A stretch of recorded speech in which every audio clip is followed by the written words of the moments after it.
को फान इंडिया में स्वागत है। यहाँ पर देखेंगे यूपी कैडेट प्रवेश परीक्षा 2021 के लिए सामान्य ज्ञान के प्रैक्टिस सेट 14 को यहाँ पर हम देखने वाले हैं, जिसमें आप मोस्ट इंपॉर्टेंट क्वेश्चंस को देखते हैं। कितने क्वेश्चन, तो यहाँ पे 20 मोस्ट इंपॉर्टेंट क्वेश्चंस देखे जाते हैं। तो 1 बाय 1 सभी क्वेश्चंस को देखा जाएगा। जो क्वेश्चन आपकी स्क्रीन पर दिख रहा है उसका कमेंट करके आप हमें जरूर बताइएगा। PDF इसका मिल जाएगा आपको टेलीग्राम चैनल पर, तो वहाँ पे अवश्य जुड़ें ताकि आपको इसका PDF मिल जाए। फान इंडिया पिताश्री सर जैसे सर्च करेंगे आपको वहाँ पे टेलीग्राम लिंक मिल जाएगा। शुरू करेंगे और देखेंगे 1 बाय 1 सभी क्वेश्चंस। पहला क्वेश्चन है, पाल वंश की स्थापना किसने की थी? Who founded the Pal dynasty?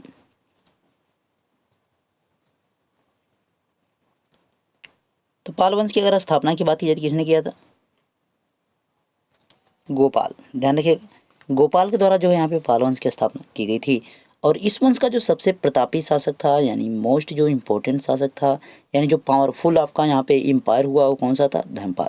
Dharmpal ने ही कौन से विश्वविद्यालय की यहाँ पे व्याख्या यहाँ पे स्थापना की थी? तो यहाँ पे जो विक्रमशिला विश्वविद्यालय था, ध्यान रखिएगा, विक्रमशिला यूनिवर्सिटी। विक्रमशिला यूनिवर्सिटी जो है इसकी स्थापना किसके द्वारा की गई? तो धर्मपाल के द्वारा की गई। इसका आपको ध्यान रखना है। नेक्स्ट वन, संयुक्त राष्ट्र पर्यावरण कार्यक्रम का मुख्यालय कहाँ है? Where is the headquarter of United Nation Environment programme?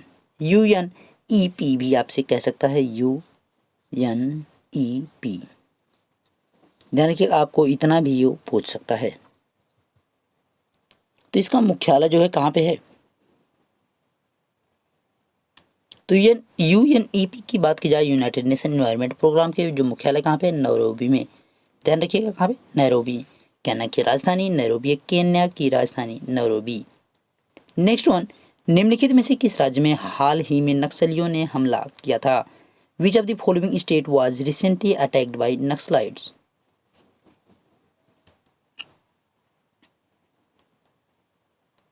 तो किस राज्य में किया गया था यहाँ पे? अगर राइट आंसर की बात की जाए तो अभी यहाँ पे छत्तीसगढ़ में किया गया था। उसमें जो है कुछ हमारे सैनिक शहीद हुए थे और यहाँ पे कुछ जो है हमारे क्या हुए थे, दुर्घटनाग्रस्त हुए थे, यानी क्षतिग्रस्त हुए थे, जिनकी जो हालत काफ़ी नज़दीक थी। और हमारे एक जो है जवान को उन्होंने किडनैप भी कर लिया था, जिसको उन्होंने कुछ समय के बाद रिहा कर दिया। इसको ध्यान रखना है, कहाँ पे किया गया था हमला? छत्तीसगढ़ राज्य में किया गया था, ध्यान रखिएगा। नेक्स्ट वन, हाल ही में प्रधानमंत्री नरेंद्र मोदी ने डॉक्टर भीमराव अम्बेडकर से संबंधित कितनी पुस्तकों का विमोचन किया है? Recently prime minister Narendra Modi has given doctor how many books related to Bhimrao Ambedkar have been related? Has given how many books related to doctor Bhimrao Ambedkar? यहाँ पे डॉक्टर यहाँ पे रहेगा, तो कितनी पुस्तकों का यहाँ पे किया गया है? तो डॉक्टर भीमराव अम्बेडकर से संबंधित 4 पुस्तकों को यहाँ पे आवरण किया गया। किसके द्वारा? प्रधानमंत्री नरेंद्र मोदी के द्वारा, ध्यान रखिएगा। नेक्स्ट वन, प्रधानमंत्री नरेंद्र मोदी से संबंधित पुस्तक मोदी इंडिया कॉलिंग 2021 के लेखक कौन हैं? Who is the author of the book Modi India calling 2021 related to prime minister Narendra Modi? तो पिछली बार भी आपने देखा था एग्जाम वॉरियर्स जो पुस्तक थी उसके बारे में पूछ लिया गया था, जो कि मोदी से ही रिलेटेड थी। तो यहाँ पे मोदी से संबंधित जो भी आपकी किताबें रहेंगी, मैं उनको कोशिश करूँगा कि आपको बता दिया जाए, ताकि अगर इनसे क्वेश्चन आए तो तुरंत आपका क्या होना चाहिए? सही होना चाहिए, गलत होने का कोई भी चांस नहीं रहना चाहिए। तो यहाँ पे इसके राइट आंसर की बात क्या, कौन है? विजय जोली। ध्यान रखिएगा, विजय जोली। और इसका जो प्रकाशन किया गया किसके द्वारा किया गया? राकेश रोशन ने इसको जो है प्रकाशित किया है। इसके जो राइटर हैं विजय जोली हैं, जबकि इसके जो प्रकाशन किया गया यानी जिन्होंने इनका विमोचन किया, किसने किया है? राकेश रोशन ने। नेक्स्ट वन, सुकन्या समृद्धि योजना कब शुरू की गई थी? व्हेन वाज सुकन्या समृद्धि योजना लॉन्च्ड?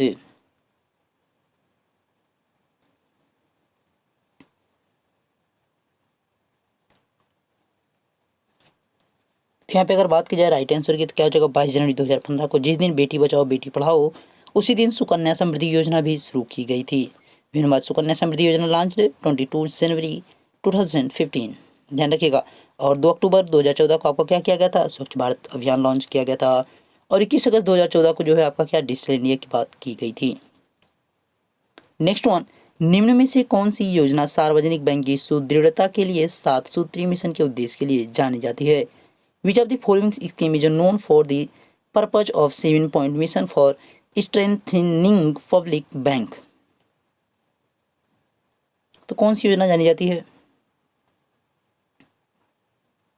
तो इसके राइट आंसर की अगर बात की जाए तो कौन सी है? इंद्रधनुष। ध्यान रखिएगा, इंद्रधनुष यहाँ पे जो है किसके लिए जानी जाती है? तो सार्वजनिक बैंक की सुदृढ़ता के लिए 7 सूत्री मिशन के लिए जानी जाती है। Purpose of 7 point mission for interesting public bank. यहाँ पे अगर मिशन इंद्रधनुष, देखिए दोनों चीजें अलग अलग हैं। मिशन इंद्रधनुष जो टीकाकरण है, ध्यान रखिएगा ये टीकाकरण है, जबकि अगर केवल इंद्रधनुष रहेगा तो बैंक से संबंधित दोनों चीजें। ध्यान रखिए, मिशन इंद्रधनुष कहेगा तो टीकाकरण से संबंधित है, इंद्रधनुष बोलेगा तो बैंक से संबंधित है। ध्यान रखिएगा। नेक्स्ट वन, उत्तरी गोलार्ध में सबसे बड़ा दिन कब होता है? When is the biggest day in the northern hemisphere?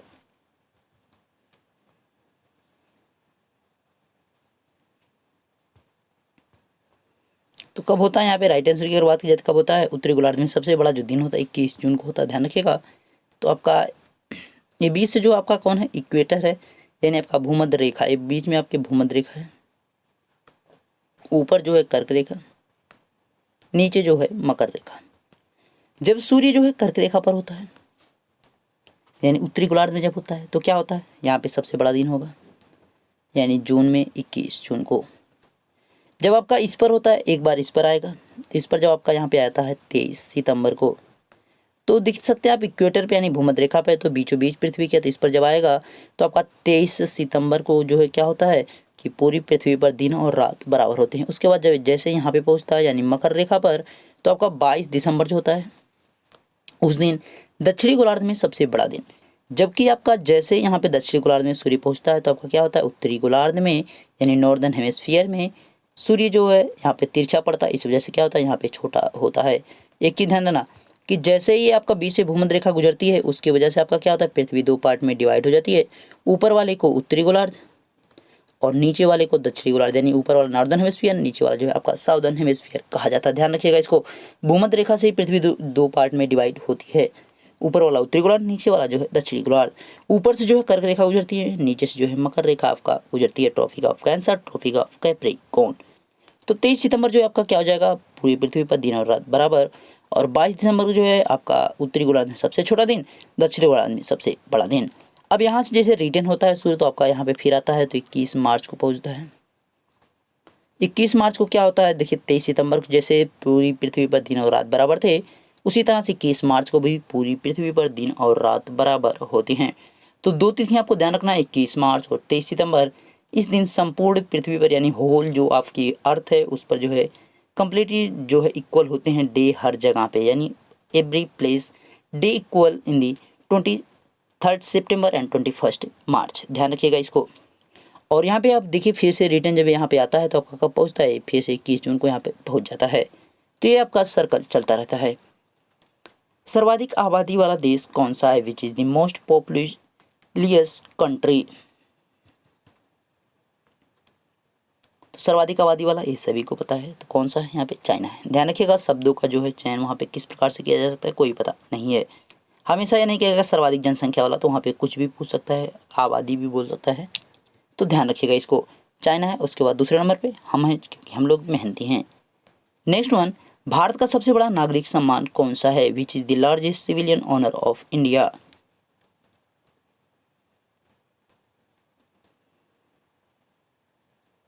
तो यहाँ पे राइट आंसर की अगर बात की जाए तो कौन सा है? भारत रत्न। आपको कमेंट करके बताना है कि second largest civilian honour of India कौन सा है, यानी सेकेंड यानी भारत का जो है दूसरा आपका सबसे बड़ा नागरिक सम्मान कौन सा है। इन्हीं में से आपका आंसर है, तो आपको कमेंट करके जरूर बताना है कि भारत का जो है दूसरा सबसे बड़ा नागरिक सम्मान कौन सा है। तो राइट आंसर क्या होगा उसको कमेंट करके हमें जरूर बताइएगा। भारत के राष्ट्रपति पद पर कोई भी व्यक्ति कितनी बार निर्वाचित हो सकता है? How many times can a person be elected to be the post of president of India?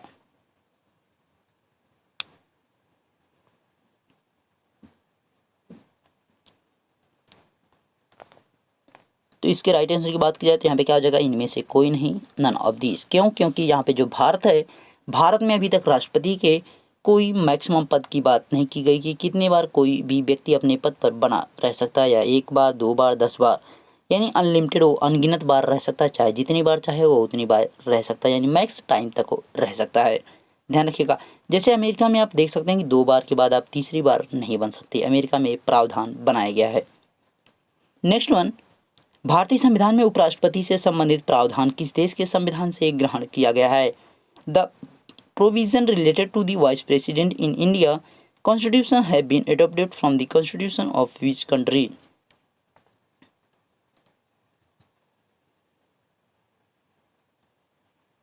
किस देश से लिया गया है? यहाँ पे उपराष्ट्रपति के पद की बात की जा रही है, वाइस प्रेसिडेंट के पद की बात की जा रही है, कहाँ से लिया गया? अमेरिका के संविधान से। कहाँ से लिया गया? अमेरिका के संविधान से। ध्यान रखिएगा, अमेरिका के संविधान से, जहाँ से हमने मौलिक अधिकारों को भी लिया है। मौलिक कर्तव्यों की अगर बात की जाए तो हमने कहाँ से लिया है? जो हमारे फंडामेंटल ड्यूटीज़ हैं और फंडामेंटल राइट्स, फंडामेंटल राइट्स को हमने अमेरिका से लिया है। फंडामेंटल ड्यूटीज़ यानी मौलिक कर्तव्य जो हमारे, यानी मूल कर्तव्य जो हैं, उसको हमने रसिया से लिया है। ये भी आपको ध्यान रखना है। समवर्ती सूची की बात की जाए कहाँ से? ऑस्ट्रेलिया से। राष्ट्रगान को सर्वप्रथम कांग्रेस के किस अधिवेशन में गाया गया था? तो 27 दिसंबर 1911।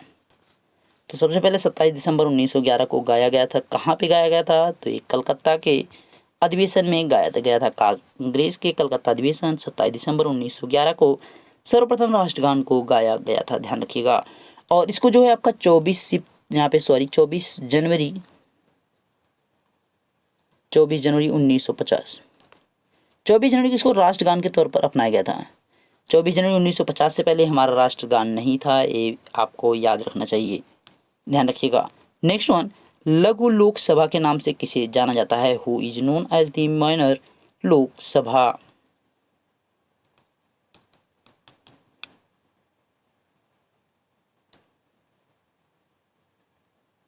यहाँ पे राइट आंसर की बात की जाए तो कौन हो जाएगा? लोक लेखा समिति, यानी B option is the right option. लोक लेखा समिति को ही जो है प्रकलन समिति की जुड़वा बहन भी कहा जाता है, यानी ट्विन सिस्टर ऑफ प्रकलन कमीशन। ये भी आपको इंपॉर्टेंट है, क्वेश्चन याद रखिएगा। चंद्रमा के लिए भारत का पहला मिशन कौन सा था? Which was the India first mission to the moon?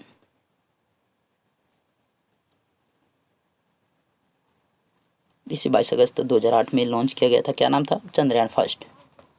Chandrayaan second को आपको यहाँ पे 2019 में लॉन्च किया गया था, ये भी आपको पता रहना चाहिए। अपोलो यान फर्स्ट की बात की, जिसमें जो प्रथम बार व्यक्ति आपके बैठ के गए थे, नील आर्मस्ट्रॉन्ग की बात की जा रही है, एडविन चार्ल्स की बात की जा रही है, ये दोनों जो बैठकर इसी यान में गए थे। संयुक्त राष्ट्र संघ के ध्वज में दो जैतून की वक्राकार शाखाएं जो ऊपर खुली हैं और उनके बीच किसका चित्र है? The flag of the United Nation has two olive curved branches that open upwards and whose picture is between them? तो वहाँ पे किसका पिक्चर है? विश्व का, मशाल का, महासागर का, अब्राहम लिंकन का? तो उसमें किसका पिक्चर है? राइट आंसर की बात की जाए तो यहाँ पे विश्व का जो वर्ल्ड मैप का यहाँ पे चित्र दिया गया है, जो संयुक्त राष्ट्र संघ का यहाँ पे सिंबल है। भारतीय पर्यटन दिवस कब मनाया जाता है? When is Indian tourism day celebrated?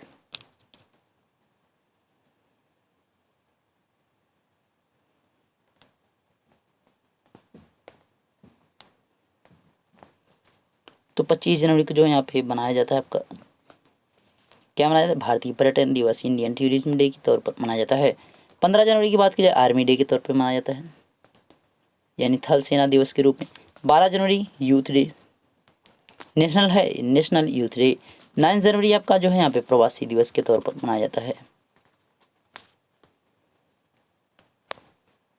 Okay, next one, 2.5 दिन का झोपड़ा कहाँ स्थित है? Where is 2.5 day hunt located?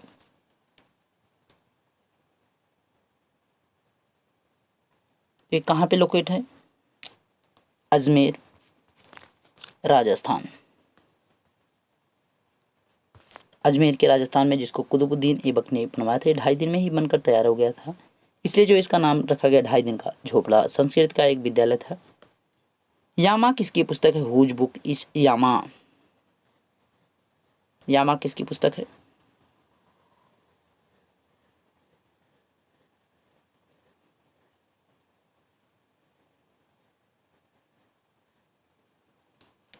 यामा की अगर बात की जाए तो किसकी पुस्तक है? महादेवी वर्मा की, यानी D option is the right option.